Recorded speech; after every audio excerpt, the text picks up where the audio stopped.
প্রযুক্তির বিশ্বমঞ্চে ফের দাপট দেখালো আমাদের ভারতবর্ষ। এবার গুগলের জেমিনি এবং ওপেন এআই এর চ্যাট জিপিটি, এই দুটোকেই টেক্কা দিল ভারতের নিজস্ব এআই মডেল। একটা সময় কি হতো, যখন আমরা শুধুমাত্র প্রযুক্তির দুনিয়ায় আমরা ব্যবহার করতাম, মানে ব্যবহারকারীর তালিকায় ছিলাম আমরা। কিন্তু আজ ভারতবর্ষ আর আগের মতো নেই। ভারতবর্ষ নিজেকে অনেক বদলে ফেলেছে। এখন টেকনোলজি নির্মাতা হয়ে উঠছে আমাদের ভারতবর্ষ। ভাবতেও যথেষ্ট ভালো লাগে যে ভারতবর্ষ বর্তমান সময় গুগলের এআইকে টেক্কা দিচ্ছে, চ্যাট জিপিটির মতন এত বড় প্ল্যাটফর্মকে টেক্কা দিচ্ছে। এটা ভাবতেও ভালো লাগে।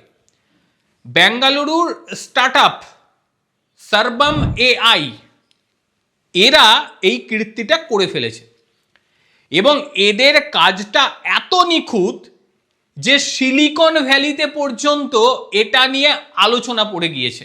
একেবারে শোরগোল যে ভারতবর্ষ এত কম পরিকাঠামোর ভেতরে কিভাবে সম্ভব, তাও আবার বেসরকারি। বেঙ্গালুরুর একটা স্টার্টআপ কোম্পানি, তারা এটা কিভাবে করে দিল। এটা নিয়ে আমেরিকায় বীভৎস আলোচনা। এবার শুধু আমেরিকা কেন, গোটা বিশ্ব নিয়ে এখন রীতিমতো তোলপাড় হয়ে উঠেছে ভারতের এই এআইকে নিয়ে। কারণ এতটা নিখুঁতের সঙ্গে কাজ করছে যে দেখে চোখ ছানা বড়া হয়ে যাবে আমাদের প্রত্যেকে। তথাকথিত বিগ টেক যে কোম্পানিগুলো ছিল, তাদের আধিপত্যকে অনেকটাই এবার ভারত ভাঙতে পারবে এবং ভারতের দেশি মডেল প্রমাণ করে দিল যে উপযুক্ত পরিকাঠামো পেলে ভারতও এআই এর দুনিয়ায় সুপার পাওয়ার হয়ে উঠতে পারে। এটা প্রমাণ ভারতবর্ষে তৈরি। ভারতের আইটি গবেষকরা এটাকে নির্মাণ করেছে, এটা বাইরের কেউ নয়। সার্বাম ভিশনের তার দক্ষতার ক্ষেত্রে অপটিক্যাল ক্যারেক্টার রেকগনিশন, যাকে বলছে OCR, ভারতের নিজের তৈরি এই নতুন OCR টুল সার্বাম ভিশন, সে যেভাবে কাজ করছে তা গুগলের জেমিনাই থেকে অনেক ভালো।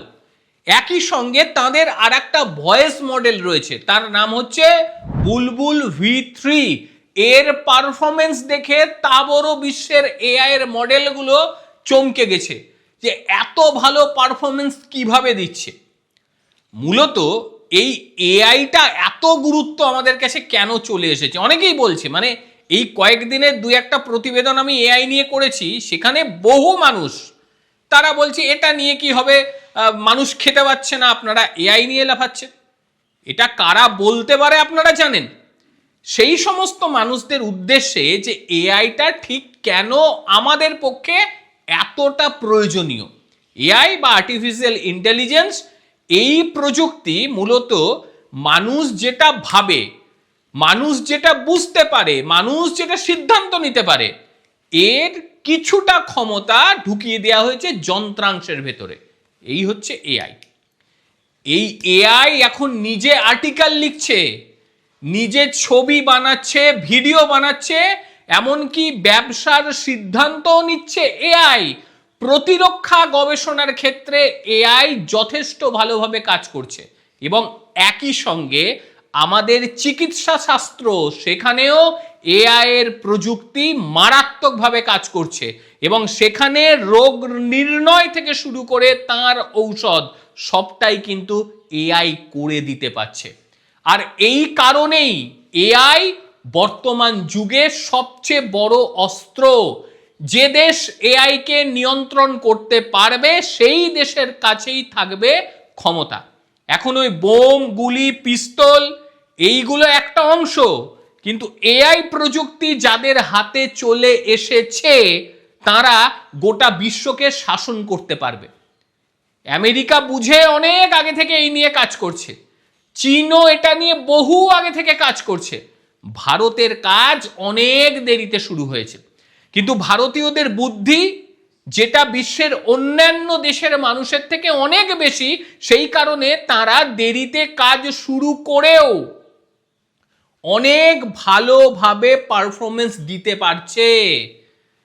প্রযুক্তি বিশেষজ্ঞদের মতে ভারতীয় ভাষায় নথিপত্র পড়া থেকে শুরু করে জটিল প্রকৃতির ডকুমেন্ট স্ক্যান, এই সার্বম ভিশন এর ধারে কাছে কেউ নেই। এমনকি বেঞ্চমার্ক যে টেস্ট, সেখানে দেখতে পাওয়া যাচ্ছে যে সার্বম ভিশন যেটা করে, অ্যাকিউরিটি রেট অর্থাৎ এর নির্ভুলতা জেমিনাই চ্যাট জিপিটির থেকে অনেক গুণের বেশি। প্রায় 84.3%-রও বেশি সফল হয়ে যাচ্ছে। এবং অপরদিকে অন্য যে সমস্ত এআই মডেলগুলো রয়েছে, সেটা গুগলের হতে পারে বা অন্য কাউরির হতে পারে, তারা এই ধরনের পারফরমেন্স দিতে পারছে না। এবং একই সঙ্গে যেটা সবচেয়ে বড় বিষয়, যে ভারতের এই যে এআই, ভারতীয় ভাষায় খুব ভালোভাবে কাজ করতে পারছে। বাংলা রয়েছে, হিন্দি রয়েছে, তামিল রয়েছে, তেলেগু রয়েছে, মারাঠি রয়েছে, এবং সবকটা ভাষাতে মারাত্মকভাবে পারদর্শী, যেটা গুগলের তৈরি এআই নেই, যেটা মেটার তৈরি এআই নেই। শুধুমাত্র ইংরেজির মধ্যেই আমরা আটকে নেই, আমরা ভাষা প্রচুর জানি। এইটা আমাদের এআই টুলসের ক্ষেত্রে সবচেয়ে বড় বিষয়। ভারতীয় ভাষাগুলো তো জানছেই, তারই সঙ্গে আমাদের এআই শিখছে অন্যান্য দেশের বিভিন্ন আঞ্চলিক ভাষা, যাতে টেক্সট টু পিচ কিংবা পিচ টু টেক্সট খুব ভালোভাবে করতে পারে। আর এটার কারণেই এই এআইটা বর্তমান সময় ভারত শুধু নয়, গোটা বিশ্বে আলোচনার কেন্দ্রবিন্দুতে দাঁড়িয়ে গিয়েছে। ভয়েসের ক্ষেত্রে যে এআই টুলসটি ব্যবহার হচ্ছে ভারতের, সেটি হচ্ছে বুলবুল V3। এখন 11টি ভারতীয় ভাষায় একেবারে নিখুঁত অডিও তৈরি করে দিচ্ছে, সঙ্গে বাচন ভঙ্গিও। আর এটা নিয়েই ভারতবর্ষ কিন্তু এগোবে। যে দেশের হাতে এআই, সেই দেশ তার ভবিষ্যৎকে নিশ্চিন্ত করে ফেলতে পারবে, এটা ভারত বুঝেছিল।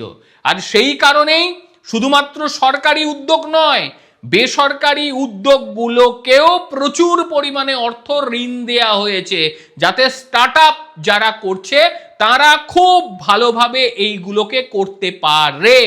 ডিজিটাল সার্বভৌমত্ব, দেশীয় ভাষার উপরে ভিত্তি করে প্রযুক্তি, বিদেশি এআই এর ওপর নির্ভরতা কমানো, এই লক্ষ্যটা ভারতবর্ষ নিয়েছে। ভারত নিজস্ব এআই উদ্যোগ নেওয়ার কারণেই বিদেশি এআই এর কাছে এবার থেকে গুরুত্বপূর্ণ ডেটা দেওয়ার আর প্রয়োজন পড়বে না।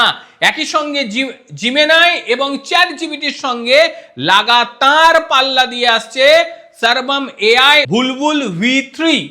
ভারতের এই দাপটে রীতিমতো ইতিহাস লেখা হয়ে গিয়েছে। ভারতবর্ষ প্রমাণ করে দিল যে তারাও এআই এ রয়েছে। ভারতকে এত সহজে ফেলে দেয়া যাবে না। আজ ভারতবর্ষ স্পেসে যাচ্ছে, সেমিকন্ডাক্টর বানাচ্ছে, আর এখন এআই বিশ্ব মঞ্চে নিজেদের জায়গাকে যথেষ্ট শক্ত করে ফেলেছে। এটা কয়েক বছর আগেও আমরা ভাবিনি, আমাদের ভাবার জায়গা ছিল না। ভাবতে অবাক লাগে, স্বাধীনতার এত বছর পরেও আমাদেরকে নতুন করে শিখতে হচ্ছে। আমরা আমেরিকা কিংবা চীনের মতন দেশ থেকে বহু গুণ পিছিয়ে রয়েছি শুধুমাত্র ভুল কিছু সিদ্ধান্তের জন্য।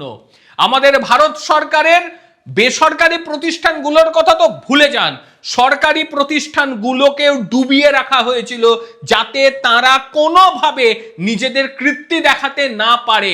ডিআরডিও তার সবচেয়ে বড় প্রমাণ। ডিআরডিও তো রয়েছে, এবং একই সঙ্গে ইসরো, তাকে কোনোদিন কাজ করতে দেওয়া হয়নি। প্রতিবার প্রতি ক্ষেত্রে বিদেশি সরঞ্জামকে দেশে নিয়ে এসে সেটাকে আমাদেরকে গছানো হতো। ভারত চেঞ্জ হয়ে গিয়েছে। ভারতবর্ষ কেনার দিকে নেই, ভারতবর্ষ নিজে তৈরি করবে, তারপর বিক্রয় করবে। কাজেই এই ভারতকে যারা কালিমালিপ্ত করার চেষ্টা করে, তাদেরকে একটা কথা বলবো, যে এরা কোনোদিন দেশের জন্য ভালো কথা ভাবেই না। কি অদ্ভুত বিষয়, আমি দেশের জন্য কথা বলছি, আমি কিন্তু কোনো রাজনৈতিক দলের হয়ে কথা বলছি না। আমার কোনো ভিডিওতে আপনারা দেখাতে পারবেন না যে আমি কোনো রাজনৈতিক দলের হয়ে কথা বলি, এটা চ্যালেঞ্জ থাকলো আমার। আমি ভারতের কথা বলি, কিন্তু তা সত্ত্বেও আমাকে শুনতে হয় আমি কোনো পার্টির দালাল। ভারত কখনো পার্টি হতে পারে? আর যদি ভারত পার্টি হয় তাহলে সত্যি আমি তার দালাল।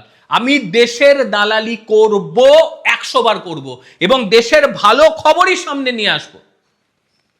কি আনন্দ পায় এরা, আমাদের দেশ ডুবে গেলে এরা কি আনন্দ পায়, দেশের ব্যর্থতা হলে এরা কি আনন্দ পায়, দেশের প্রধানমন্ত্রীকে কালিমা লিপ্ত করতে পারলে এরা কি আনন্দ পায়।